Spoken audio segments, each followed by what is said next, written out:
beginning of the journey. Title: 30 Years in the Shadow of Cans. Merlin was only 14 years old when he first noticed an old tin can lying on the ground near the village store. It shimmered in the sun like a hidden treasure. He picked it up, examined it, and instead of throwing it away, he took it home.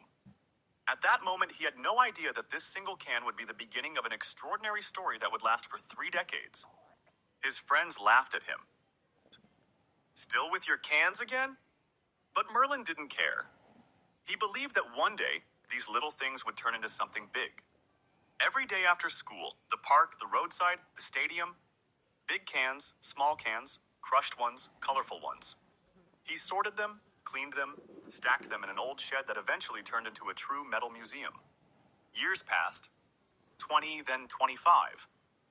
He was already 30 when he first stopped and thought, "Why am I still doing this?"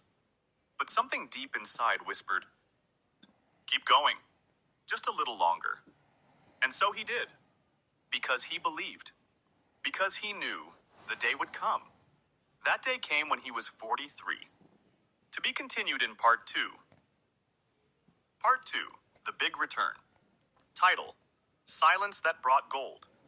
At 43, Merlin stood in front of the old shed, barely holding itself together. Inside, a mountain of cans collected over 30 years. There were thousands, each one a piece of his story, a piece of him. He opened the doors, inhaled the scent of metal, dust, and memories, and finally decided, the time has come. He called a large scrap metal center in the city and ordered a truck. The workers arrived, at first confused, then amazed. One of them said, "I've never seen anything like this. It's practically an aluminum investment fund." When it came time for payment, Merlin stood silently. They handed him the check. He looked at it. His heart skipped a beat.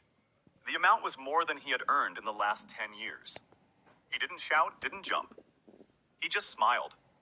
Because this wasn't just profit, it was proof that belief, patience, and persistence can change a life. With the money, Merlin didn't buy a car or a house. He opened a small metal recycling workshop and began teaching local kids how to turn something simple into something meaningful.